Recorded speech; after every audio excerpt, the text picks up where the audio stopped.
যাবৎ উঠা বসা তাদের সাথে কাজ করে যাচ্ছি। আমি তাদের সকলের কাছে দোয়া চাই, তাদের সকলের কাছে ভালোবাসা চাই, কারণ তাদের সাথে আমি গড়ে উঠেছি, বেড়ে উঠেছি, রাজনীতি করেছি, আন্দোলন করেছি, সংগ্রাম করেছি। তাদের সকলের দোয়া চাই যাতে আমাদের মাননীয় প্রধানমন্ত্রী তাদের দোয়া আল্লাহর উপর ভরসা করে যাতে মাননীয় প্রধানমন্ত্রী আমাকে মনোনয়ন দেন। শুধু তারা নয়, সিলেটবাসী সকলের কাছে আমি দোয়া চাই এবং পেশাজীবী সাংবাদিক সকল স্তরের মানুষের কাছে আমি দোয়া চাই যাতে আমি রাজনৈতিকভাবে গড়ে উঠেছি, রাজনৈতিকভাবে যাতে আমার মূল্যায়ন হয় এবং রাজনৈতিকভাবেই যাতে আমি এলাকার জন্যে, সিলেটবাসীর জন্যে, দেশবাসীর জন্যে মৃত্যুর আগ পর্যন্ত কাজ করে যেতে চাই। দক্ষিণ সুরমা, পেঞ্চুগঞ্জ, বালাগঞ্জ নিয়ে সিলেট 3 আসন। দক্ষিণ সুরমা আমার জন্মস্থান। এই করোনাকালীন সময়ে দ্বিতীয় ধাপে আমাদের মাননীয় সংসদ সদস্য জনাব মাহবুব চৌধুরী করোনায় আক্রান্ত হয়ে মারা গিয়েছেন এবং এই করোনাকালীন সময়ে আমাদের অনেক মন্ত্রী, সাবেক মন্ত্রী, জাতীয় নেতা, সংসদ সদস্য, রাজনীতিবিদ, চিকিৎসক, বিভিন্ন পেশার মানুষ বিভিন্নভাবে আক্রান্ত হয়ে অনেকেই মারা গিয়েছে। আমি প্রথমেই তাদের সকলের আত্মার প্রতি আমি শ্রদ্ধা জ্ঞাপন করি এবং আল্লাহ রব্বুল আলামিনের কাছে তাদের জন্য দোয়া করি আল্লাহ যাতে তাদেরকে বেশ নসিব করেন। এবং বিশেষ করে আমাদের সিলেটেরও অত্যন্ত জনপ্রিয় নেতা সাবেক মেয়র বদরুদ্দিন কামরান প্রথম ধাপেই তিনি আমাদের কাছ থেকে করোনায় আক্রান্ত হয়ে মারা গিয়েছেন। সুতরাং সকলের প্রতি আমি শ্রদ্ধা জানাই। আর বিশেষ করে আমি যে রাজনৈতিক দল করি সেই দলের প্রতিষ্ঠাতা জাতির পিতা বঙ্গবন্ধু শেখ মুজিবুর রহমান সহ যারা এই দেশের জন্যে, জাতির জন্যে জীবন দিয়েছেন তাদের সকলের প্রতি আমি শ্রদ্ধা নিবেদন করি। এই দ্বিতীয় ধাপে করোনাকালীন সময়ে কয়েস ভাই মারা যাওয়ার তিনি 11 মার্চ এই পৃথিবী থেকে চলে গিয়েছেন। 23শে মার্চ আমার মা, গর্ভধারিণী মা, তিনিও মারা গিয়েছেন, যিনি আমাকে লালন পালন করেছেন, জন্ম দিয়েছেন, অনেক কষ্ট করেছেন। আমার রাজনৈতিক জীবনে আমি অনেক কষ্ট দিয়েছি ওনাকে, কারণ ছাত্র জীবন থেকে 1975 সালের পর থেকে আমি ছাত্র রাজনীতিতে আমার বাবার হাত ধরে আমি রাজনীতি করেছিলাম, রাজনীতিতে অংশগ্রহণ করেছিলাম। এরপর থেকে কঠিন সময়ে বিরোধী দলের থেকে অনেক আন্দোলন সংগ্রাম, অনেক জেল জুলুম, অনেক অত্যাচার নির্যাতন সহ্য করতে হয়েছে, খুব বহুবার জেলে যেতে হয়েছে। অনেক গোয়েন্দা সংস্থা আমাকে ধরে নিয়ে অনেক টর্চারিংও করেছে। তারপরেও আমার মা আমার পাশে ছিলেন, তার দোয়া আমার পাশে ছিল। তিনি কষ্ট করেছেন। তিনি মৃত্যু হওয়ার পর এবং আমি অত্যন্ত মানসিকভাবে ভেঙে পড়েছিলাম। তারপরেও যেহেতু রাজনীতি করি, মানুষের সেবা করি, মানুষের মঙ্গলে কাজ করি, দেশের মঙ্গলের জন্য কাজ করি, জাতির পিতার সংগঠন ঐতিহাসিক রাজনৈতিক দল বাংলাদেশ আওয়ামী লীগে কর্মী হিসাবে আমি কাজ করে যাচ্ছি। বঙ্গবন্ধুর কন্যা, জাতির পিতা কন্যা, আমাদের সফল প্রধানমন্ত্রী শুধু বাংলাদেশের সফল নয়, তিনি ইতিমধ্যেই দেশে বিদেশে আন্তর্জাতিক পরিমণ্ডলে তার অবস্থান, সততা, দক্ষতা, যোগ্যতা এবং নেতৃত্ব সারা পৃথিবীতে প্রতিষ্ঠা লাভ করেছে। অনেক দেশের রাষ্ট্রনায়করা আমাদের মাননীয় প্রধানমন্ত্রীকে প্রশংসা করেছেন। সুতরাং এই মাননীয় সংসদ সদস্য যারাই মারা যাচ্ছেন, নিয়ম মাফিক 3 মাসের মধ্যে অর্থাৎ 90 দিনের মধ্যেই নির্বাচন করতে হয়। অনেকেই অনেক আগে মারা গিয়েছেন, তাদের নির্বাচনে উপনির্বাচন হয়েছে। সেই নির্বাচনে আমাদের দলীয় সিদ্ধান্ত অনুযায়ী মাননীয় প্রধানমন্ত্রী শেখ হাসিনার সভাপতির সিদ্ধান্ত অনুযায়ী আমাদের অনেকেই নমিনেশন পেয়েছেন, নির্বাচন করেছেন। এই নির্বাচনেও তদ্রূপ নির্বাচন 90 দিনের মধ্যে করতে হয়। সুতরাং অনেক চিন্তাভাবনা করে আমি এই নির্বাচনে আমার জন্মস্থান এবং বালাগঞ্জ, বিশ্বনাথ এই 3টি উপজেলার সাথে আমি ছাত্রজীবন থেকে 1975 সালের পর থেকে আজ অবধি অর্থাৎ 40-45 বছর যাবৎ ছাত্রজীবন থেকে আমি শুধু এই উপজেলা নয়, সিলেটের সকল উপজেলার সাথে আমার একটা নিবিড় এবং আত্মার সম্পর্ক, নেতা কর্মীদের সম্পর্ক। আমি যখন ছাত্র রাজনীতি করেছি, যারা ছাত্র রাজনীতি করেছে বিভিন্ন জেলা উপজেলায়, এখন তারা সকলেই আওয়ামী লীগের নেতৃত্বে আছে। সুতরাং আমি ছাত্র রাজনীতি করতে সময় তারা আমার নেতৃত্বে কাজ করেছে, আমি তাদের সাথে কাজ করেছি, এখনও আওয়ামী লীগে তাদের সাথে কাজ করে যাচ্ছে। সবাই আমাকে এই উপনির্বাচনে অংশগ্রহণ করার জন্যে অনুরোধ জানিয়েছে এবং আমার সহকর্মী সিলেট, দেশে বিদেশে যারাই আছেন সবাই আমাকে, যেহেতু আমি এত রাজনীতি অঙ্গনে ছিলাম 40-45 বছর যাবৎ, একই রাজনীতি, একই বিশ্বাসে, একই আদর্শে, একই নেতৃত্বে আমি কাজ করে যাচ্ছি।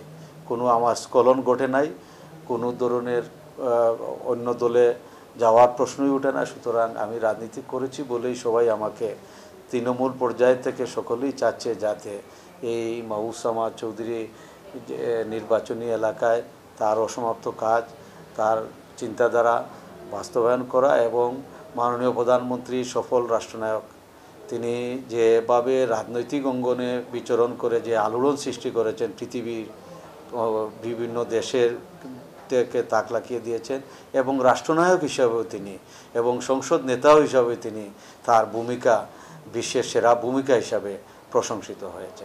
সুতরাং আমি মাননীয় প্রধানমন্ত্রী যে পরিকল্পনা নিয়েছেন 2041 সালে উন্নত বাংলাদেশ করা এবং 2021 সাল পর্যন্ত 100 বছরের পরিকল্পনা নিয়ে তিনি আগাচ্ছেন। সুতরাং আমি তার সাথে রাজনীতি করেছি এবং সংসদ নেতা হিসাবে সংসদের ভিতরে তিনি যে ভূমিকা রেখে যাচ্ছেন তার কাছ থেকে অনেক রাজনৈতিকভাবে শিখেছি, সংসদে গিয়েও আমি শিখতে চাই।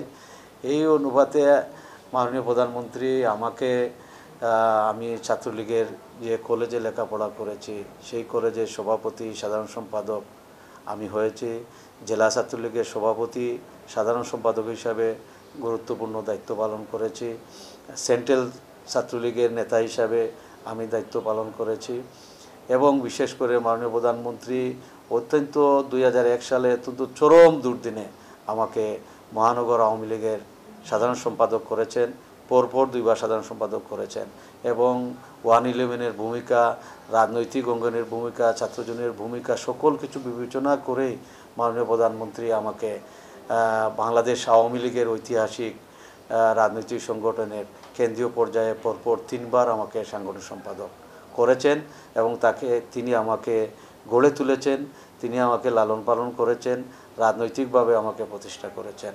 এখন আমি মাননীয় প্রধানমন্ত্রী সংসদীয় রাজনীতিতে সংসদ নেতা হিসাবে তার কাছে থেকে এবং আমি সংসদে অংশগ্রহণ করতে চাই, যেহেতু এলাকার মানুষও আমাকে করেছে, এই হিসাবে আমি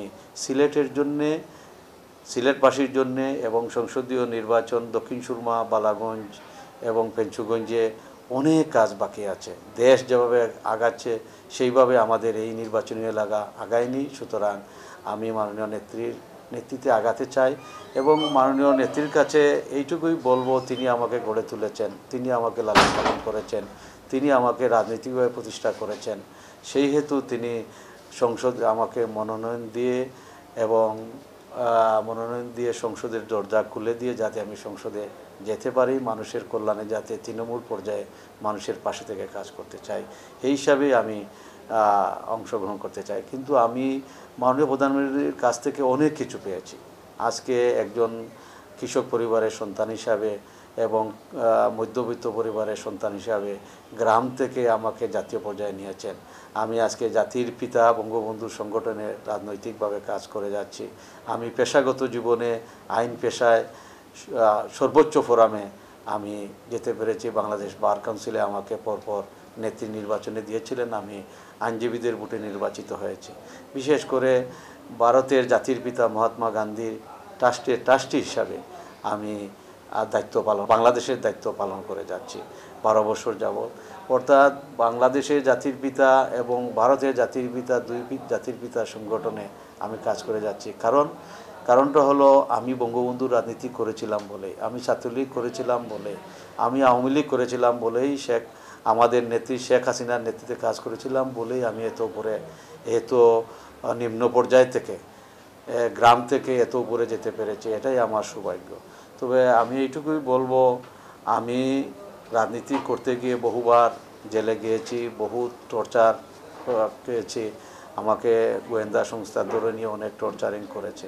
তারপরেও আমার বিশ্বাস আমি এই সিলেটে জাতির পিতা হত্যাকারী খুনি খন্দকার মোস্তাক 1984 সালে এই মোস্তাককে মাদ্রাসা মাঠে আমি তাকে গণপিটুনি দিই। ছাত্রলীগে আমার সাথে ছিল, আমার নেতাকর্মীরা আমার সাথে ছিল, আমরা তাকে গণপিটুনি দিয়ে আমি 17 মাস কারাগারে কাটিয়েছিলাম।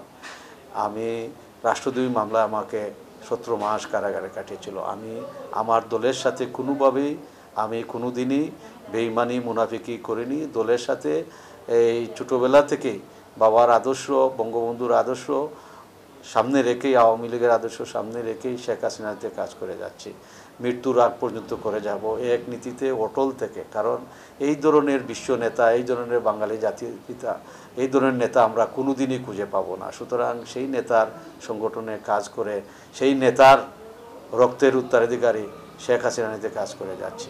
আজকে আমি এইটুকুই আশা করব, আমি জানি বাংলাদেশে বা এই পৃথিবীতে যা ঘটেছে রাজনীতিবিদরাই করেছে, অন্য কোনোভাবেই কেউ দেশকে আগায় নিতে পারেনি। রাজনীতিবিদরাই করেছেন, জাতির পিতা করেছেন, জাতির পিতা কন্যা শেখ হাসিনা করে যাচ্ছেন।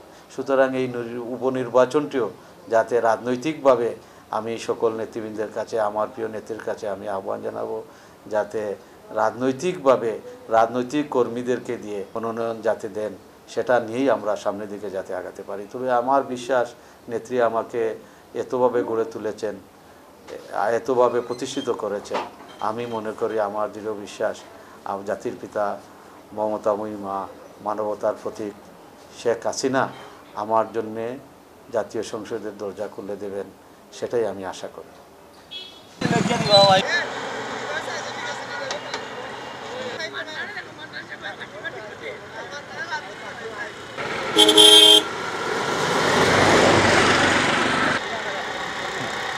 Kan yun na.